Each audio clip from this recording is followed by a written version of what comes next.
Good evening, everybody, and welcome to the Fallout Bar from the Grand Slam 2023. We have now come to the end of the group stages. My name is Dan Simpson. I'm joined tonight by Charlie Hopper. We've had a second go at this. We've tried it once.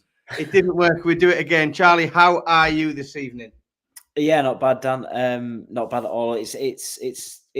We've got to that point, haven't we, in the tournament, in the Grand Slam, when some games mean more than others, don't they? So, yeah, a real mixture, and obviously they've saved the best game till last. Yeah, it is a bit of a strange part in the tournament, isn't it? Where there are huge games being played on the knife edge, really big important moments for people, and then there's some other games that really don't mean a great deal, and you can see we did see examples tonight of people who almost couldn't get off the stage quick enough. We've already got a bunch in the chat room, so we have ready and raring to go. Malachi's in, James is in, Jack is in as well, HGV is in. A lot of people commenting on that final game of the evening. We will talk through this evening's actions. We have, as ever, got some interviews and reaction from players. Our man in Wolverhampton, Phil Bars, is catching up with this evening's winners. We will make our way through this evening's games before starting to predict tomorrow's action. I think it probably the evening probably progressed with excitement as we went along. So it probably does make sense to start at the beginning. Now, we're not going to go into great detail of every single game tonight. As Charlie mentioned, some games meant more than others, but the evening opened with I'm not going to say a surprise win, but the first win on television for quite some time for Dave Chisnell. Was this a positive sign, Charlie, ahead of a lot of television darts to come over the next couple of months? The game was, I want to say, it's quite remarkable actually, Dan, that we're at this point in the competition where we're actually saying that Chizzy beating Bunce is actually a bit of a surprise, because who would have thought we'd be saying that? But yeah, as he touched on, it's a big weight off his shoulders, isn't it, to sort of get that win, and that'll be something that's been bugging him. And he did, he did fairly well in the way that the game went and the way that it progressed. I mean, at 3-0, you're thinking this could be pretty quick. He's on and off the stage. He's done it in emphatic fashion, but Bunce hung in there like he has done, and showed why he's qualified at the top of the group, because he was pretty impressive. And yeah, for Chizzy to win a gritty one like that, it'll probably do in the world of good. Yeah, I completely agree. I think there was a risk that that Chisnell went none for 3 in this tournament, and then still hadn't had a win on television. I had to dwell on that in the run up to the Players Championships, and at least that's not going to be weighing on him. He does leave with a little bit of positive. We have got some words from Dave Chisholm. We've got an interview a clip to play now, which I will slot straight in. But your form this year on the Euro Tour and the Pro Tour has been absolutely incredible. How much of a disappointment is it that you haven't been able to translate that over onto the CV? So some of the games I play on TV, it's not been that bad. It's just that I've not had no luck, and I don't know what's going on TV comes, but I'll put it behind me. I'm not one of these sore losers who just goes on about it all the time. I'll put it behind me and I'll move on and get ready. I've now won a game on TV, so that's quite happy. Just touching on what you said there, I'm guessing that you were well aware of the record and the monkey that you had on your back going in then, that you hadn't won on TV since the Masters. Yeah, true. I know that. I know I've not won on TV. Like a lot of people probably know that, but I've had a great flow on the Europeans. And you say I've not won on TV, I don't class it as a big TV, but 3 European Championships is pretty good. Yeah, it's very important. I want to get that W. I need it for my own confidence and that. Yeah, so it was nice. He missed a few doubles, I missed a few, but I had a good last leg. I think he almost echoed exactly what we'd said. I think that we and I hadn't seen that interview, to be fair, before I did make my comments on it. But yeah, I think Chizzy's pretty much echoed what we both thought on on that one there. Few extras, even more into the chat room. Welcome everyone. Dwayne's in, Daniela's in, Barry is evening. Good evening, everybody. Lots of comments about Bo Greaves. We will get to that match, probably the most exciting one of the night. A bit of a strange one next, Charlie, as Nathan Aspinall and Ricardo Petresco met in, I suppose what you could say has been a bit of an underwhelming tournament for Petresco, judging by what we saw from him in recent months, but did manage to pick up the win today. Yeah, I would say so. I would say massively that when he came into this group, he probably fancied his chances of qualifying, and it's just not really worked for him. And look, I think the game and the win will be overshadowed by his demeanor on stage and everything like that, and that's what people will probably talk about. But for him, I think it's important that he ended it with a win. But as we said at the start, that was another one of those games that like had nothing really on it. So it looked a good win for Nathan, and obviously after a result at the end of the night, which we'll talk about, means that he tops the group. But yeah, it'll be overshadowed by a rather strange game that it was. Yeah, and again, another one that we'll probably gloss over, and it's not very often that we do gloss over Michael Van Gerwen, but a fairly professional performance from Michael Van Gerwen. He probably got pushed a little bit harder by Martijn Kleermaker than we thought he maybe would in elements of that game. I think at points Michael looked very comfortable, then all of a sudden it got a little bit wobbly, and he caught back the reins fairly quickly, didn't he?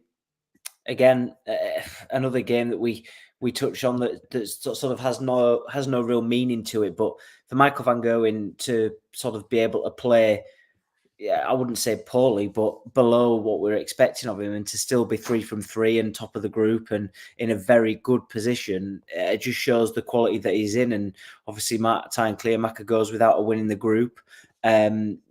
Which again, he probably fancied his game against Fallon Sherrick, and that didn't work for him either. But yeah, it was one of those that I think it was just about getting the job done. And as we touched on with Nathan Aspinall as well, he didn't. But it was a game similar in terms of the outcome, and MVG just about managed to get the job done. Yeah. And I suppose it potentially, possibly, that might be the last time we see Martijn Kleermaker for some time on television. There was a bit of a release of news today that he will be handing his card back. He will be, however, going to the World Championships qualifier, so we may see him at the Palace, but that could be the last time we see Martijn on TV for some time. Andrew Gilding in our next game again, Charles, and I know we've said some of these games had more riding on them than the other. I think off the top of my head, Gilding had to win at least 5-3 against Muramatsu, and I don't think anybody really thought that was going to be a risk as once this game got underway. I think he looked fairly comfortable, didn't he? Yeah, my least favourite game of the night. Look, I think, Andrew Gilding, as you touched on there, I think he needed 3 legs, didn't he, to qualify and to knock Muramatsu out. So, fair enough, he got the job done, and he produced a semi-decent performance after losing the opening leg. He then sort of cruised his way to a pretty easy victory in the end. And 136 highest checkout and 50% on his doubles. He'll be, I'm sure, he'll be pretty happy with that. Well, believe it or not, I saw some stats this evening. That was actually Andrew Gilding's best performance on television since 2018. That does not surprise me at all. That which for a man who's won what he's won and played in the events that he's played in, that random fact, and I appreciate that is a very short format, and he's probably not sustaining that in a first to 21 game, but still, like, Andrew Gilding is he still has the potential to just be ridiculously dangerous in this really short format, that he can just turn up really measured and knock anyone off their perch. He's a dangerous man. And I suppose that game, the result of that game meant that into the next one, and we've had some people mentioning in the comments about this game, or certainly pleased with the result. Turned into a straight shootout between Danny Noppert and Brendan Dolan for that second spot. Brendan Dolan would have needed a couple of legs to go up, but in the end, it is. I think 5-4 probably looks a bit generous. I think Danny Noppert was probably one step ahead for most of the game, wasn't he? He was, yeah. And look, that's what you want really in these sort of games. You want it to go some distance because obviously Brendan Dolan could have had a say on the standings. But yeah, I think when you're looking to, I mean, Danny Noppert is he's 3 from 3. He's in a very, very good position. But if for whatever reason he was in a bit more of a difficult position in which he had to win to go through, Brendan Dolan is probably not the person you want to be playing against. So yeah, he clawed his way back, an 86 average from Noppert. 1-2-4 checkout as his highest again is a standout for him. But yeah, I think the scoreline in general, it seemed like at 4-2, I thought that he had it sewn up, but Brendan Dolan does what Brendan Dolan does, and he came fighting back, and he made it a nervy ending.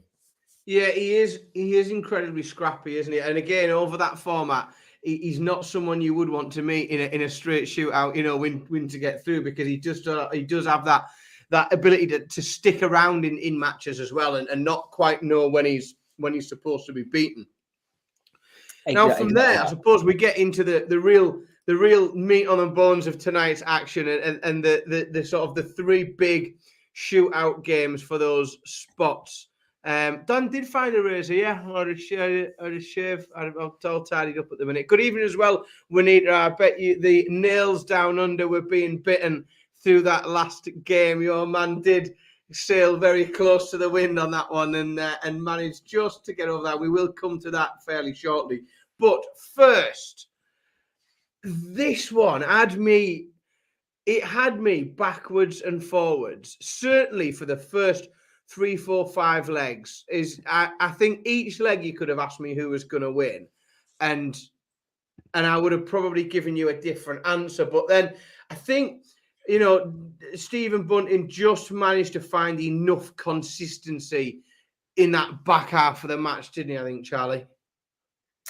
Yeah, I mean, look, before the game, I would have said Peter Wright would have got the job done because he's so impressive in key moments. But yeah, I couldn't quite believe it that Stephen Bunting was 4-1 up. If I'm honest with you, that was sort of a bit of a, oh my god, this could potentially be a real sort of a one-way game. And then I think it was the 1-1-6, wasn't it, from Peter Wright, which kind of and in darts, those sort of moments can be massive.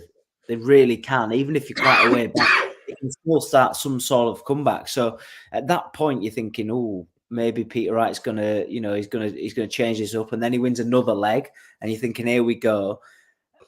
And then Stephen Bunting gets the job done. A really impressive performance from Stephen Bunting. And I tell you what, Dan, when the draw was made, I did not expect Peter Wright to be sat at the bottom of the group. No, it's very strange, and it's been a really funny old year, hasn't it, for Peter Wright? But I don't mind admitting that I had that group completely upside down within my predictions. So my prediction had 4-3-2-1. I had Wright top, Chisnell second, Bunting then Bunce. That was my prediction, and I don't mind admitting I got not only did I get everyone wrong, but I got it completely backwards, that group. But really interesting, a really interesting result. I think it makes for some very, I was going to say unusual, that's probably unfair, some very interesting games as we move into the latter stage of the tournament, last 16. I think we're in for some very obscure quarterfinals, I think, this year. And I suppose, so here's another one. So we move on again. We'll keep going. We get to Rob Cross against Fallon Sherrock. Now, I feel like I'm admitting lots of that. It's like therapy. I will admit I got quite excited in that with that opening leg break of throw, and I thought, are we about to see another Fallon Sherrock big stage, pressures on, have to do it to get through performance? And then I got dead excited, and it just got away from her, and it seemed to get away really fast, and Rob Cross was relentless, just put his foot down, and in no time at all seemed to be 4-1 up, and the game seemed to just slip out of Fallon's grasp really, really quickly. Yeah, I mean, it would Fallon Sherrock and a massive game like this, you would be putting money on it being 5-4, wouldn't you, to one way or another, and her scrapping her way through the game. But it just didn't. She made the perfect start. Look, going 1-0 up is a great start. You sort of calm your nerves, don't you, straight away, and then it was kind of a case of blink and you'll miss it. And out of nowhere, she's 4-1 down and facing the exit. So yeah, I think everybody was sort of licking their lips at this game and thinking this is a really good opportunity for Fallon to maybe cause some more history and be in a position where she's qualified. But yeah, it wasn't meant to be for her because Rob Cross showed the quality that we've become accustomed to seeing. Yeah, and I think what's interesting, and I suppose it does show that what Fallon's done in big matches on the television, and the way that she stepped up and played in that. Imagine like any other tour card player, any other player that hasn't got a tour card, that hasn't got a tour card, isn't playing on the tour, and being surprised that the world number 9s beat them 5-2. There's not many players that you'd go, oh god, yeah, I thought they'd done better than that. But it is part of that.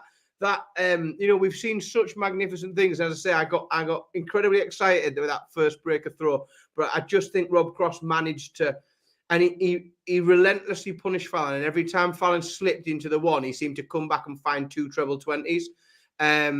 The first, I thought she was quite unlucky in those first 3 legs to end up to lose the second to lose legs 2 and 3 on the bounce back to back, because in those first few legs her switch 19 hitting was superb, and it seemed like every time she missed the treble 20 she found the 19 straight away, and then after about the third leg that fell off a little bit and she couldn't find the 19 with as much ease.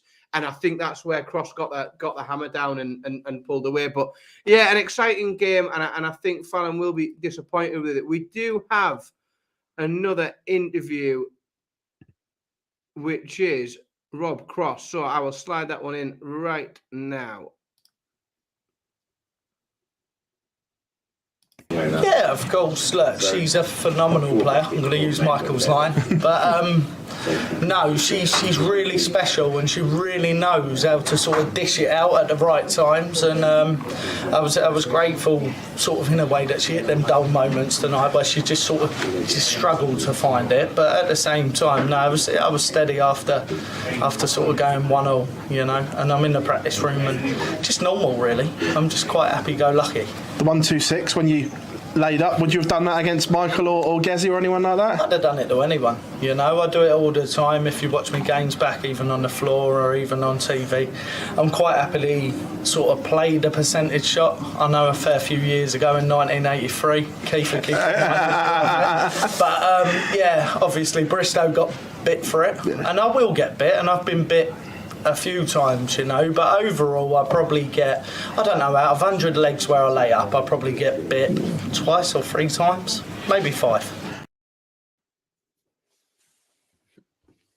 Yeah, we had there was quite a lot made immediately of that, wasn't there, Charlie? The commentators both weighed in on that layup, and I think immediately almost, Dart's Twitter was on top of it straight away, weren't they? As a being badged as a sign of disrespect. Do you buy into it? Do you think it's exactly that? Do you think it's exactly what it says? Percentage playing, 99 times out of 100, he gets away with it.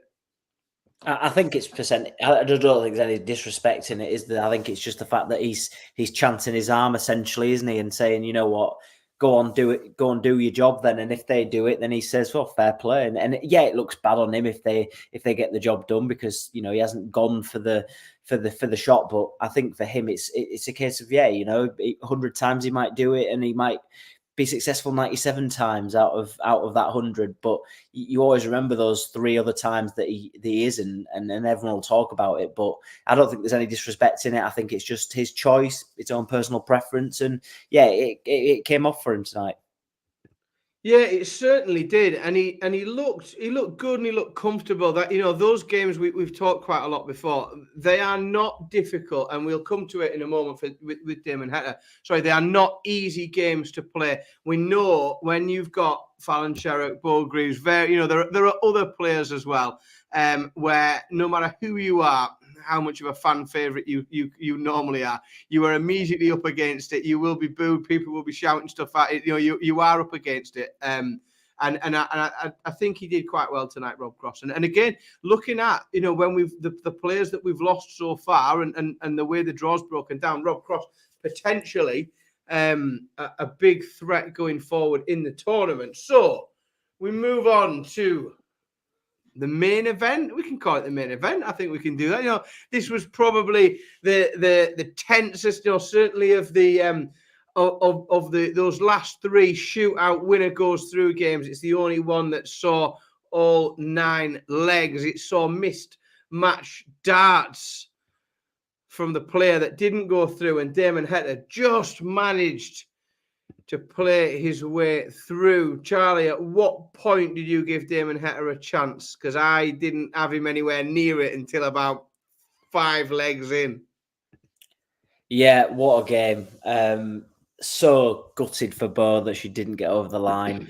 I think she will look back, and I think she let that one go because she was miles on top in the game.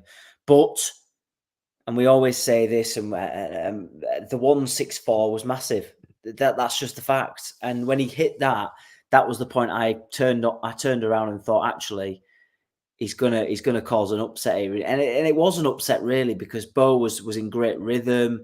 She was scoring well, but towards the latter stages of that game, she just struggled a little bit, didn't she? And in that last, I think it was the last leg when she went maybe a couple of visits without 2 trebles, and at that point you really felt the pressure on it. But yeah, fair play to Damon Heta, because he could have easily wilted away and lost that game pretty easily.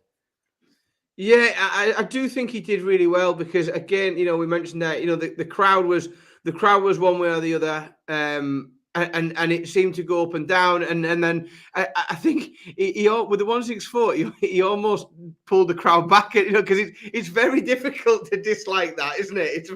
It's very hard, but Damon had to play.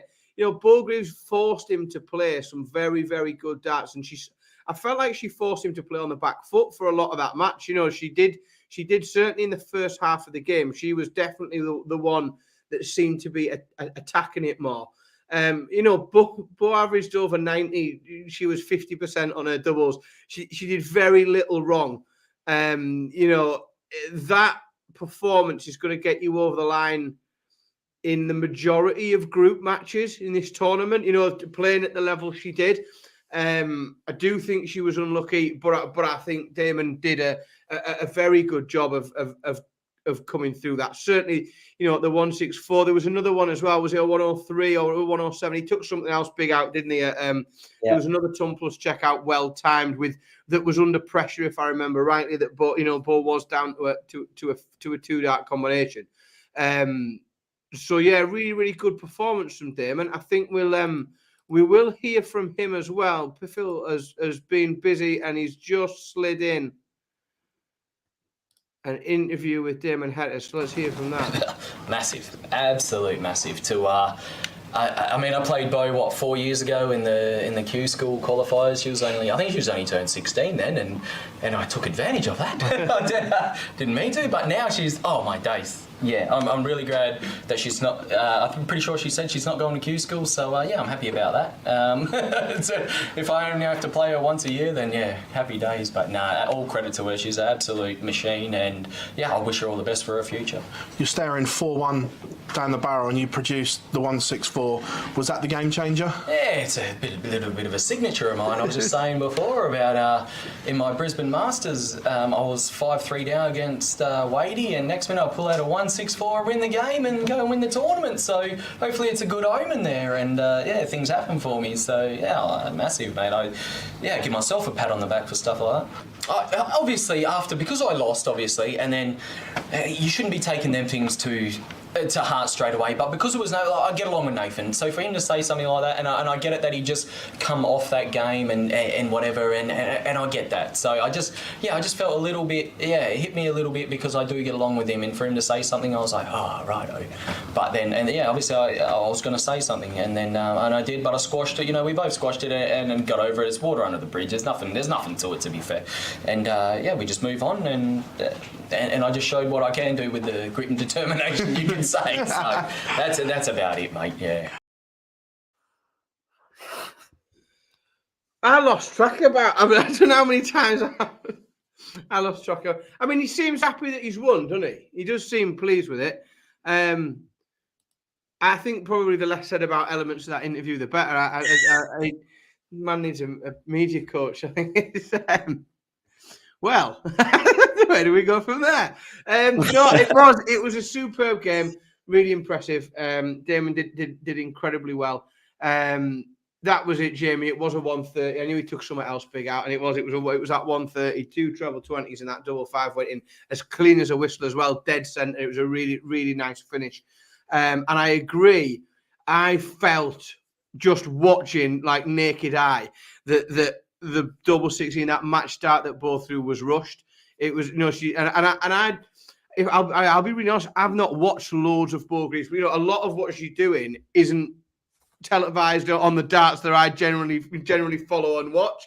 I don't know whether that is how she finishes. Every time I watch Michael Smith throw any dart at a double that misses, I go, oh, he really rushed that, because it's just the way that he plays at such speed that that's the way he throws all the time. He doesn't rush. So yeah, really impressive. And I do think that we've got some real surprises. So just like a quick gloss over from this evening's matches, who qualifies.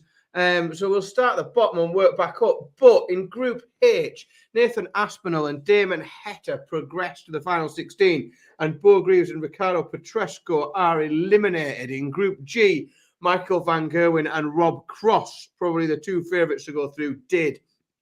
As Fallon Sherrick and Martin Clearmacher are eliminated. In Group F, Danny Nopper and Andrew Gilding move on, with Brendan Dolan and Hiraku Maruwa have done that all week.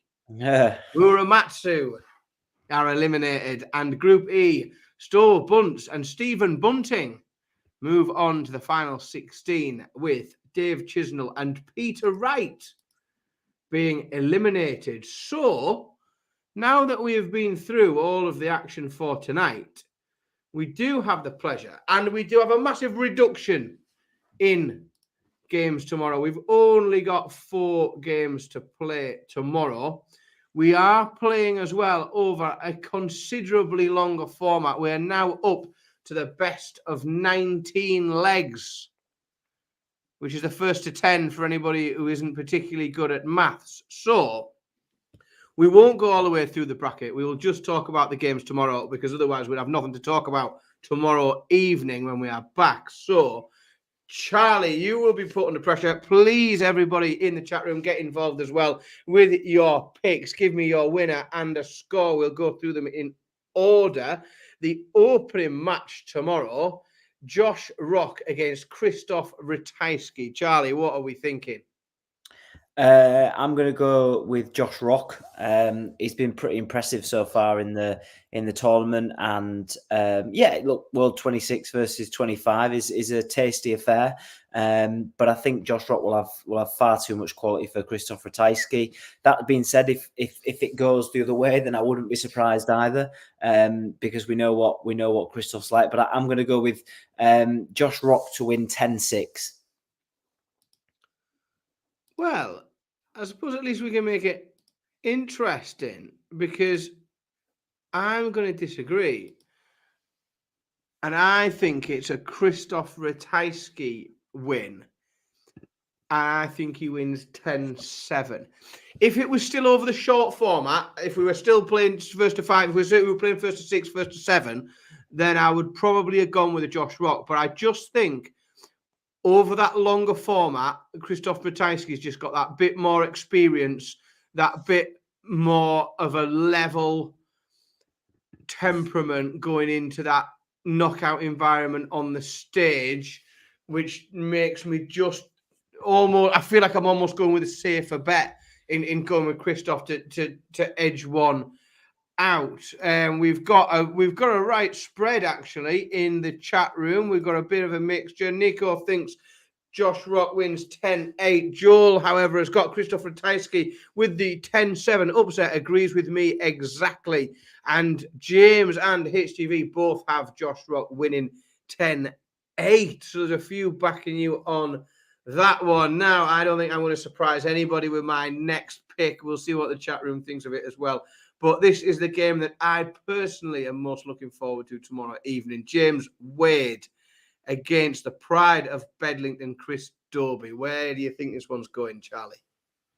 Yeah, I think I probably have to join you, Dan, in that one and say that I think it will be a Chris Dobey win. I think it's going to be close. I'm going to go Chris Dobey to win 10-8, but I think this could and potentially has the makings of being one of the games of the night, but I expect it to be really high quality. Yeah, I agree. I think it's a Dobey win. I think it's a Dobey 10-6 win, but I completely agree. I think this is probably potentially where we see some of the most entertaining acts. I'm not saying we're going to see the biggest checkouts. I'm not saying we're going to see, but James Wade does some magnificent things when he's in full flow, and he wins legs that he has absolutely no right to win. We've also, there isn't a man on the planet that can hit 170s and reel in the big fish as relentless as Chris Dobey can at the minute. They are both able to score well. Chris Dobey can 180 with the best in the world. I think it's a really, really interesting game. I am going 10-6 Dobey. We've got, again, a bit of a mashup. Nico is going for a Wade 10-6 win. James is going Dobey 10-9. He thinks, like you, Charlie, it's going to be very close. HGV is going 10-6 Dobey. Joel's gone Wade 10-5 to Wade. Man, well. Oh, we cannot agree, I'm afraid. Hang on, Joel, he said Wade 10-5, but it's a coin flip. Why is there a 10 pence piece and a 50 pence piece? Like, that's not a coin flip, is it? It's a mile away. Double the legs. To everybody else that isn't a Chris Dobey fan like me, this is probably their game of the evening. In reality, this is the one that everybody is going to be most excited about tomorrow. We've got the tournament favourite, Gerwin Price, who has been playing some unbelievable darts already this week in this tournament. He looks absolutely imperious. But the Flying Scotsman has form for taking people in such form and just dispatching of them, doesn't he? So where do you think this one's heading, Charlie?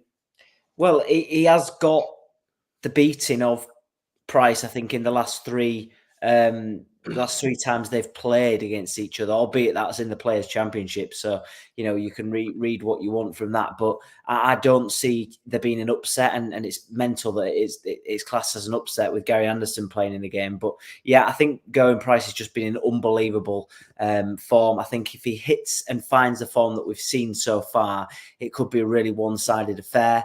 But I do think it'll still be close. I'm going to go 10-6. I mean, James Lowe's just predicted a 10-2 win to Price. I don't think it'll be that one-sided. But I think Gerwyn Price wins. I'm going to go 10-6. Yeah, it's a tough one. That you are right. So the 3 times these guys have met this year: Players' Championship 5, Players' Championship 8, Players' Championship 25. Gary Anderson has won every single game that these two have played this year. Shorter format though, but go on. Gary Anderson wins. I'm only being pedantic, just for devilment, really, more than anything else. Gary Anderson wins 10-7. It'll be a good game. But it's going to need Price to run out of steam a bit, because he's been so strong. Really, really, really impressive so far. So it is going to need Price to probably come down a level. But that is it, man. And the final game tomorrow on this longer format, we are only playing 4 games. We've got Luke Humphries against the man who got his place, claimed his place in a deciding leg with a 9-darter, Ryan Searle. What are we thinking here, Charlie? Yeah, I think Luke Humphries wins. Again, I think it could be a really high quality night tomorrow night. It's going to be full of quality and full of really good games. But I think Luke Humphries just has that extra bit about him this year, and he's been growing really nicely throughout the year. I'm going to go 10-5 to Luke Humphries in our final game of the night. Yeah, I'm afraid. So I've spent most of my time trying to, almost just to make it more fun, going the opposite way. But I can't bring myself to in this one. I'm a big fan of Ryan Searle. I really enjoy watching him play. I think he's an entertaining dart player. People don't agree, but I think he's smashing lads. Really good to watch. But I just think Luke Humphries is going to really take some beating in this tournament, and I think he's going to probably have to bump in to somebody, way up the top of the order of merit. He's going to have to probably bump into a Michael van Gerwen or a Gezi Price in order to dispatch him. I think he's looking that good going into this tournament. Really impressive stuff. We've been through, I've shared most of them from the chat room, but Joe's got Humphries 10-6, Nico's got Humphries 10-7, HGV's got Humphries winning 10-6, James has got Searle 10-8, so we do have a Ryan Searle pick. James is going to go for that. We will see tomorrow night who has been correct in their predictions. And with that, we will round up a fairly short. We've done it in just a shave under 40 minutes, which is not bad for a Fallout bar. And I'm going to be in bed before midnight. It's rare for one of these, and I'm not anticipating a repeat tomorrow night when we're on the longer format. So do be conscious, everyone. We might be slightly later this morning, but we will tomorrow. But we'll be joining you shortly after the end of the darts. I have been Dan Simpson. Thank you very much, Charlie Hopper, for joining me as ever. And thank you all very much in the chat room for your contributions and predictions. I will look forward to seeing you all tomorrow night again as we round up another night's action in the 2023 Mr. Vegas. Oh, do you know, just dead quickly before I go as well, can we just recognise how good the Mr. Vegas stage looks? Mm-hmm. I think it's amazing. It's my favourite one. It's immediately become my favourite stage. I think it's the best design. It looks absolutely superb. So I personally hope that we can get some more Mr. Vegas sponsored events, because I just think the aesthetic is incredibly pleasing on the eye. It looks tremendous. Right, with that, thank you all very much. Thank you, Charlie. Good night, everybody, and I will see you all again tomorrow. Good night.